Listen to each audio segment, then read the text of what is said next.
हर साल सावन माह के साथ कांवड़ यात्रा की भी शुरुआत हो जाती है। कांवड़ यात्रा करने वाले शिव भक्तों के लिए यह किसी तीर्थ यात्रा से कम नहीं होता है। इस यात्रा को हर कांवड़ पैदल चलकर पूरी करता है। कांवड़ लाने वाले भक्तों को कांवड़ियों के नाम से जाना जाता है। अगर इस सावन आप अपनी पहली कांवड़ यात्रा करने जा रहे हैं तो पहले ही जान लें कितनी तरह की होती है कांवड़ यात्रा और क्या है कांवड़ यात्रा से जुड़े ज़रूरी नियम। इस दिन से शुरू हो रही है कांवड़ यात्रा। इस साल सावन माह की शुरुआत 22 जुलाई 2024 से हो रही है। ऐसे में कांवड़ यात्रा की शुरुआत भी इसी दिन सोमवार से होगी, जिसका समापन 02 अगस्त 2024 को सावन शिवरात्रि के साथ होगा। तो चलिए अब जानते हैं कि आखिर कितने प्रकार की कांवड़ होती है। 4 तरह की होती है कांवड़। अगर आप पहली बार कांवड़ लेकर जा रहे हैं तो आपको इस बात की जानकारी ज़रूर होनी चाहिए कि कांवड़ एक नहीं बल्कि 4 तरह की होती है और हर कांवड़ के अपने अलग नियम और महत्व होते हैं। इन 4 कांवड़ के नाम हैं सामान्य कांवड़, डाक कांवड़, खड़ी कांवड़, दांडी कांवड़, सामान्य कांवड़। सामान्य कांवड़ वाले कांवड़ियों के लिए ज़्यादातर जगहों पर पंडाल लगे होते हैं। वहाँ वो अपनी कांवड़ रख कर आराम कर सकते हैं। साथ ही इस कांवड़ में सभी भक्त बहुत आराम से और मौज मस्ती और भोले बाबा के गुणगान करते हुए लेकर आते हैं डाक कांवड़। डाक कांवड़ ले जाने वाले कांवड़िए बिना रुके लगातार चलते रहते हैं। जहाँ से गंगा जल भरा हो और जहाँ जलाभिषेक करना हो वहाँ तक उनको लगातार चलते रहना होता है। और इस कांवड़ में बड़ी ही सावधानी बरतनी पड़ती है क्योंकि यही कांवड़ सुपरफास्ट होती है। बहुत से लोग इस कांवड़ को समय बोल कर भी लाते हैं और इस कांवड़ में एक भक्त हमेशा कांवड़ को लेकर भागता रहता है। इस कांवड़ यात्रा में कांवड़ खंडित होने का कारण बहुत ज़्यादा होता है, इसलिए भक्त इस कांवड़ को बहुत ही सावधानी से लाया जाता है। खड़ी कांवड़ ले जाने वाले कांवड़िए जब आराम करते हैं तो उनके साथी अपने कंधों पर उनकी कांवड़ लेकर चलते हैं और इस तरह से ये कांवड़ हमेशा कजड़ी कांवड़ बोली जाती है। दांडी कांवड़। दांडी कांवड़ को सबसे मुश्किल कांवड़ माना जाता है। इस यात्रा को करने में कांवड़ियों को कम से कम 1 महीने का समय लगता है। दांडी कांवड़ में कांवड़िए को बोल बम के जयकारे के साथ दंडवत करते हुए यात्रा करनी होती है। वह घर से लेकर नदी तट तक और उसके बाद जल लेकर शिवालय तक दंडवत करता हुआ जाता है। कांवड़ यात्रा के नियम।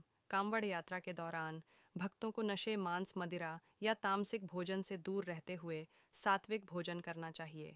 कांवड़ यात्रा के दौरान इस बात का भी खास ख्याल रखा जाता है कि यात्रा के दौरान कांवड़ को ज़मीन पर न रखा जाए। ऐसा होने पर कांवड़ यात्रा अधूरी मानी जाती है। कांवड़ को हमेशा स्नान करने के बाद ही स्पर्श किया जाता है। कांवड़ यात्रा के समय कांवड़ियों से चमड़ा स्पर्श नहीं होना चाहिए और न ही कांवड़ को किसी के ऊपर से ले जाएं। कांवड़ यात्रा के दौरान हर समय शिव जी के नाम का उच्चारण करते रहना चाहिए और बोल बम के नारे लगाते रहना जरूरी होता है। शिव पुराण में देवों के देव महादेव की पूजा आराधना करने के लिए कुछ तिथियों को बेहद खास माना गया है। इन्हीं में से एक है शिवरात्रि। हिंदू धर्म में शिवरात्रि को बहुत महत्वपूर्ण पर्व माना जाता है क्योंकि इस दिन बहुत सारे भक्त महादेव की भक्ति में मग्न होकर शिवलिंग पर जलाभिषेक करते हैं। लेकिन बहुत से भक्तों को जलाभिषेक करने का सही तरीका नहीं पता होता है और वे बहुत सी गलतियां कर बैठते हैं। तो चलिए जानते हैं जलाभिषेक में क्या सावधानियां बरतनी चाहिए। पंचांग के अनुसार शिवरात्रि का ये पावन पर्व फाल्गुन माह के कृष्ण पक्ष की चतुर्दशी तिथि को मनाया जाता है। इस बार ये पर्व 2 अगस्त को मनाया जा रहा है। कहा जाता है कि इस दिन शिवरात्रि व्रत रखने से सौभाग्य और समृद्धि की प्राप्ति होती है।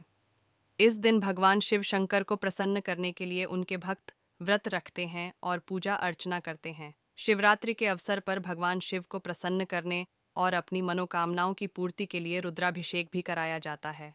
रुद्राभिषेक करते समय उसे बचना चाहिए। रुद्राभिषेक के दौरान न करें। ये गलतियां शास्त्रों के अनुसार कहा जाता है कि शिवलिंग का रुद्राभिषेक या जलाभिषेक करते समय आपको पूर्व दिशा की ओर नहीं खड़ा होना चाहिए। साथ ही पश्चिम दिशा की ओर भी खड़े होकर शिव जी को जल अर्पित न करें क्योंकि पश्चिम दिशा में भगवान की पीठ होती है। इसलिए इस दिशा में खड़े होकर जलाभिषेक करने से शुभ फलों की प्राप्ति नहीं होती है। शिवलिंग पर जल चढ़ाते समय आपको दक्षिण दिशा की ओर ही खड़े होना चाहिए क्योंकि ऐसा करने से आपका मुख उत्तर दिशा की ओर होगा और उत्तर दिशा देवी देवता की दिशा मानी जाती है। शिवलिंग पर कभी भी तेजी से जलाभिषेक न करें। धीरे धीरे जल चढ़ाते हुए शिव मंत्रों का जाप करना चाहिए।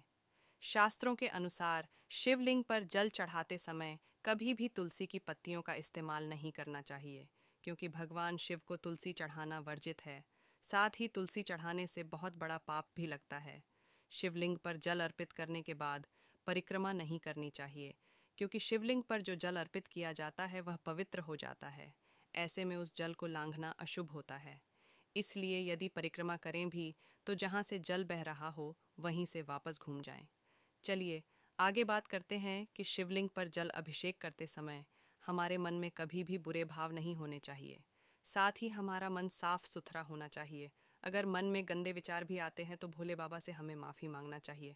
और दोस्तों, जैसा कि शिवरात्रि पर मंदिरों में भीड़ आदि तो होती ही है, तो आपको ध्यान रखना है शिवलिंग पर चढ़ा हुआ प्रसाद आपके पैरों के आसपास ना आए। अगर कोई चढ़ा हुआ प्रसाद नीचे गुड़ हुआ है तो आपको वे उठाकर उचित स्थान पर या पुजारी को दे देना है। साथ ही शिव भक्तों को ये भी ध्यान रखना है कि जलाभिषेक करते समय मन शांत और स्वभाव अच्छा होना चाहिए। इससे महादेव और भी ज्यादा प्रसन्न होते हैं। शिव पुराण के अनुसार धतूरा एक ऐसी चीज है जिसका अगर उचित फौरिके से उपाय किया जाए तो ये आपका घर धन दौलत से भर देता है, क्योंकि धतूरा महादेव को अत्यंत प्रिय होता है। साथ ही पुराणों में भी इसके बहुत से उपाय बताए गए हैं, तो उनमें से ही एक उपाय है रात का उपाय। शिवजी का धतूरे से गहरा संबंध है। पौराणिक कथाओं के अनुसार जब देवताओं ने समुद्र मंथन किया था तो अमृत प्राप्त होने से पहले इस मंथन से विष निकला था। भगवान विष्णु ने कहा कि इस विष को सिर्फ भगवान शिव अपने कंठ में समा सकते हैं। उनके कहने पर भगवान शिव ने उस विष को पीला था। इससे उसका कंठ नीला पड़ गया और इसी के चलते भगवान शिव को एक नया नाम नीलकंठ मिला। समुद्र मंथन से निकले विष को पीने के बाद भगवान शिव बेचैन हो गए थे। उनकी व्याकुलता दूर करने के देवताओं ने धतूरे बेलपत्र की औषधि बनाकर उन्हें पिलाई थी। उसके बाद से ही भोलेनाथ की पूजा में धतूरा आवश्यक माना जाने लगा। भगवान शिव के भक्तों की लंबी कतार है।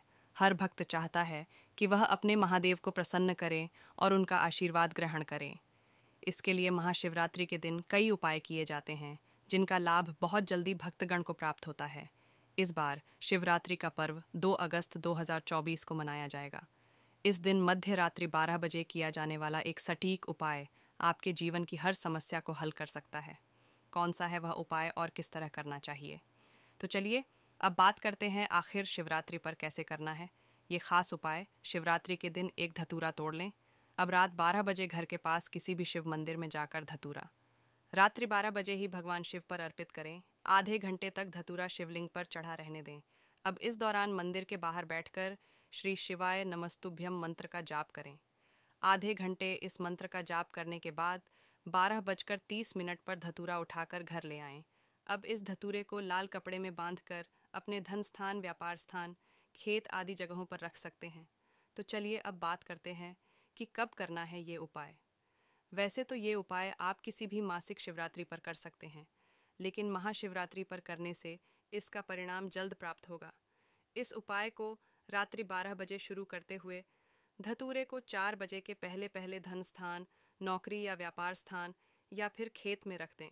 किस तरह की परेशानी होगी? दूर अगर कोई व्यक्ति व्यापार या नौकरी से बहुत ज़्यादा परेशान है और उसे कोई रास्ता समझ नहीं आ रहा है तो ये उपाय कर सकता है। अगर किसी व्यक्ति की खेत में आशा अनुसार फसल नहीं उग रही है तो वे भी ये उपाय कर सकते हैं।